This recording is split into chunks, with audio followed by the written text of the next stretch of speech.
Oke, selamat datang di channel M Random. Jadi untuk video kali ini kita unboxing untuk produk. Beberapa minggu lalu saya mampir ke acaranya yang di Smesco, kebetulan di atas. Jadi ada acara itu, jadi saya mampir. Memang niatnya waktu itu pengen cari informasi tentang helm yang agak ringan. Waktu itu memang pengen cari helm yang agak ringan supaya nggak pegal kalau dipakai. Acara di IMHAX yang Indonesia Motorcycle Helmet and Apparel Exhibition, IMHAX kalau nggak salah, yang di Smesco kemarin beberapa minggu lalu. Nah di situ saya keliling-keliling beberapa booth dan ketemu di salah satu booth namanya Pak Hendra, dia dari Bandung Helmet Gallery. Jadi ngobrol-ngobrol di situ lumayan lama. Awalnya memang saya cari info tentang si KYT antara NX Race atau NZ Race kemarin tuh, yang nyari yang karbon. Cuman entah kenapa ternyata lihat salah satu helm yang menarik saya akhirnya, dan kemarin jadinya saya beli karena fittingnya juga enak pas nyobain waktu itu, dan beratnya juga tergolong ringan ya waktu dicobain. Cuma nanti kita coba ukur beratnya dia segimana. Kita lihat dulu aja nih barangnya. Unboxing lagi nih. Nah, ini pas beli kemarin saya dapat payung dan dapat topi. Nah, ini dia untuk helmnya. Masih ditutup. Ini udah kemarin dikasih topi juga. Jadi ini yang saya beli helmnya adalah Suomi TX Pro. Secara bentuk sama kayak Trek One sebetulnya, cuman dia komposisi si karbonnya lebih banyak dibanding si Trek One. Kita buka aja. Ini dia untuk helmnya. Di sini ada manual booknya, ada stikernya juga nih, ada stiker Suomi, cara pengoperasian dan lain-lainnya ada di sini. Dan ada satu lagi nih, kayaknya hampir semua helm Suomi pasti dapat ini. Ini dia. Ini dapat pin lock anti fog yang pin lock 70 nih untuk si helm ini. Mungkin nanti kita pasangnya nggak di video ini ya, nanti aja lah di video lain. Kita buka helmnya. Wow. Keren kan? Ini untuk helmnya. Kita lihat. Jadi kemarin kenapa memutuskan Suomi ini daripada si KYT, karena setelah lihat secara struktur shell ya kurang lebih sama sih kalau saya perhatiin ya. Secara kualitasnya juga sama-sama oke. Terus yang ngebedain kalau saya perhatiin kemarin secara langsung itu memang di interiornya. Si ini memang karena harganya juga beda, memang lebih premium aja si interiornya. Ininya apa ya? Saya lupa sih ininya apa.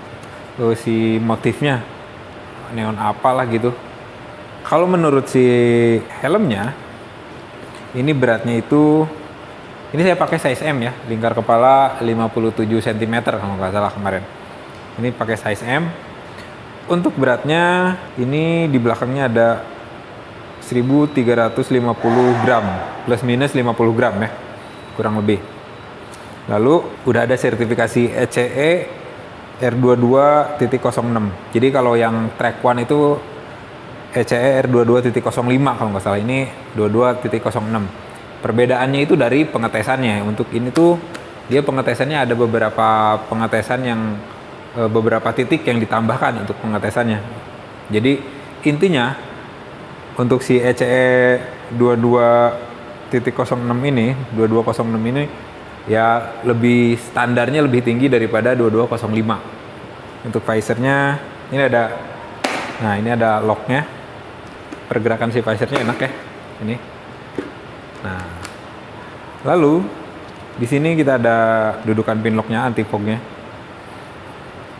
Nah untuk visornya sendiri dia punya ketebalan berbeda di beberapa titik, di beberapa area. Jadi meskipun lengkung dia nggak rata semua, dia ada beberapa ketebalan berbeda. Yang itu fungsinya untuk kalau lengkung kan ada kemungkinan dia ada distorsi ya untuk penglihatan. Nah tujuannya sama dia dibikin berbeda untuk menghindari distorsi semacam itu.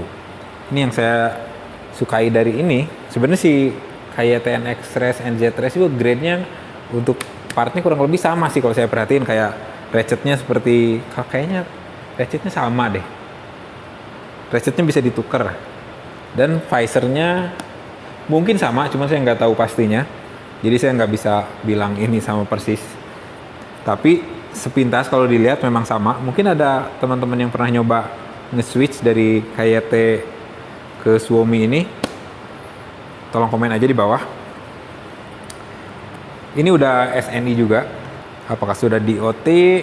Nggak ada di sini stikernya, tapi nggak tahu sih. Harusnya mah udah ya. Nah si ECE 2206 ini tuh dia standar Eropa gitu. Jadi banyak negara Eropa, Afrika Selatan, Australia kalau nggak salah yang udah pakai standar ini juga. Dia emang lebih ketat dibanding yang lain. Dan ini sudah race approved kalau nggak salah ya. Dia emang udah bisa untuk track use. Sekarang kita bahas untuk ventilasinya. Untuk bagian depan ini ada 4 yang di bawah sini nih. Mulut 1, 2, 3, 4. Nah untuk yang atas ini kita bisa buka tutup di sini. Untuk yang atasnya samping enak ya, kliknya. Nah, untuk yang depan ini nggak ada cantolan untuk ngebukanya dari luar, tapi dia dari dalam, yaitu dari sini nih. Nah, airflow controlnya ada di sini. Buka, tutup. Terus apa lagi ya? Di sini ada breath deflector nih, jadi untuk mengurangi nafas ke visor ya.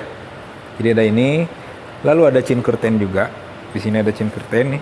Ini membantu mengurangi angin masuk ke dalam helm juga.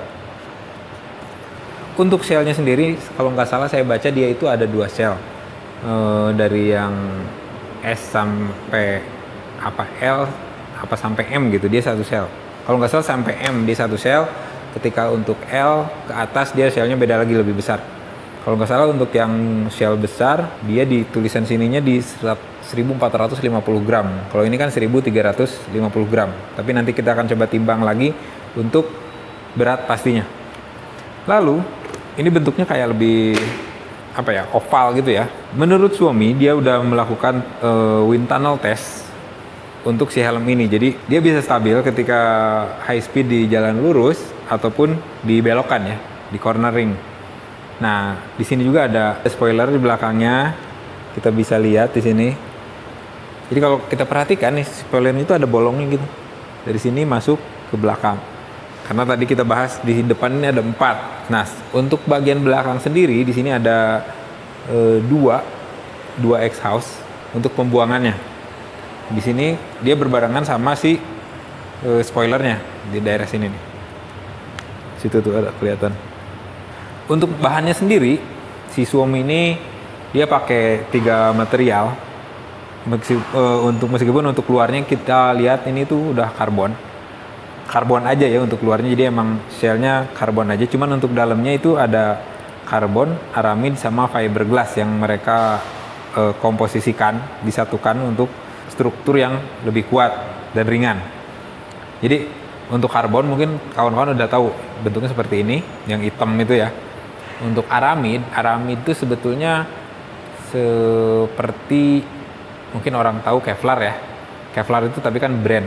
Nah, aramid itu sejenis lah, dia bahan untuk bulletproof vest atau rompi anti peluru yang warnanya kuning. Kalau fiberglass itu yang biasanya ya fiber yang putih itu ya. Mungkin kawan-kawan juga tahu seperti apa. Atau kalau enggak, googling aja. Terus apa lagi yang fitur akan kita lihat? Oh ya, ini ada tulisan nih, Italian design, gaya pisan.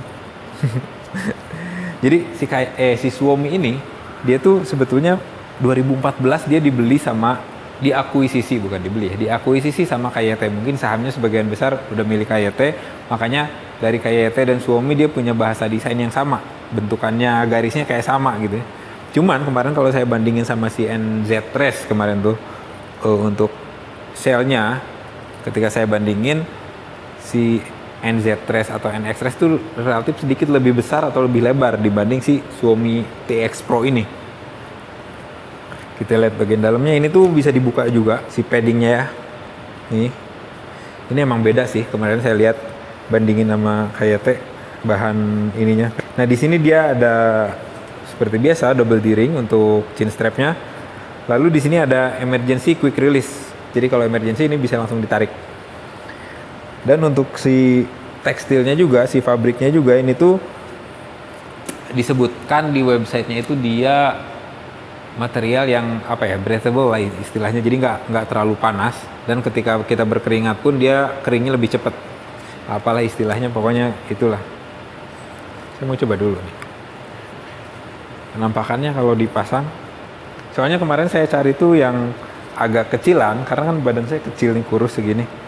Kalau shellnya terlalu gede, kalau nggak pakai jaket apalagi, jadinya kayak toge, kepalanya gede. Nah ini akhirnya nemu yang size-nya oke. Kita coba pasang aja.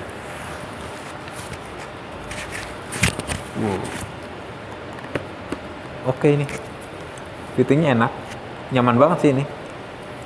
Nah,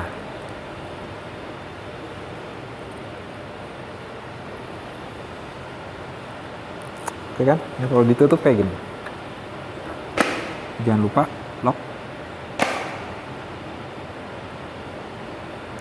Enak sih, feel-nya feel-nya nggak kerasa berat. Jadi mudah-mudahan kalau riding agak lama, biasanya kalau pakai yang NJSS Cross ya, punya saya itu kan lumayan berat tuh dia. Dia di 1500 lebih. Kalau riding agak lama lumayan pegel juga di kepala. Kalau sampai 3 jam, 4 jam di jalan gitu ya. Mudah-mudahan pakai yang ini enggak, karena kalau pakai yang Scorpion Comfort X tuh dia ringan juga kan, cuma 1200 gram kurang lebih. Itu enak kalau pakai jarak jauh, nggak pegel. Ini udah ada timbangannya, kita pakai lakban aja buat dudukannya. Ini tuh beratnya di, kita lihat,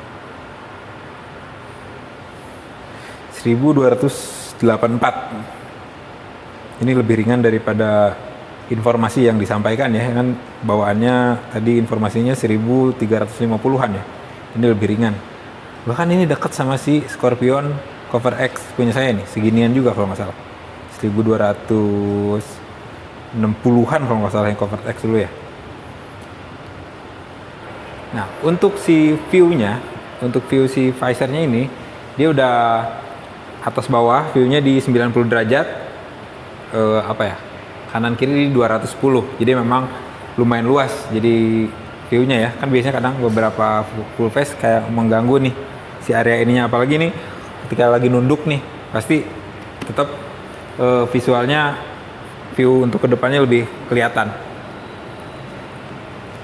Dan karena si shell-nya yang outernya memang karbon, jadi di sini meskipun di sini ada motifnya, nih kita lihat jadi ada karbonnya tetap kelihatan. Keren sih. Ini juga niatnya beli yang KYT kan, jadinya ke sini.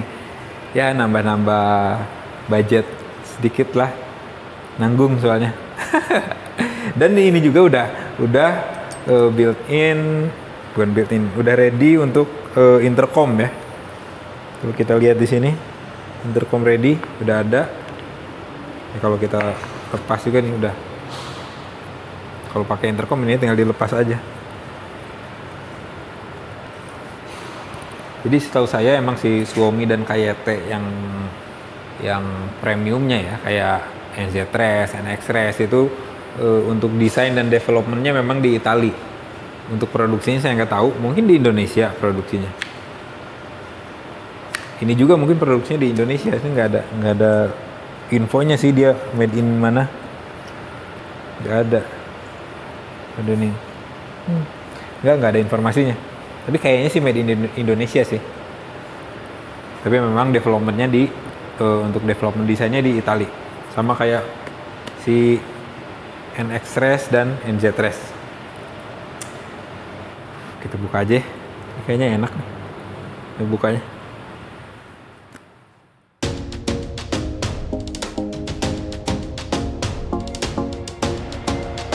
Mungkin Itu aja sih untuk video kali ini unboxing aja sama first impression mungkin.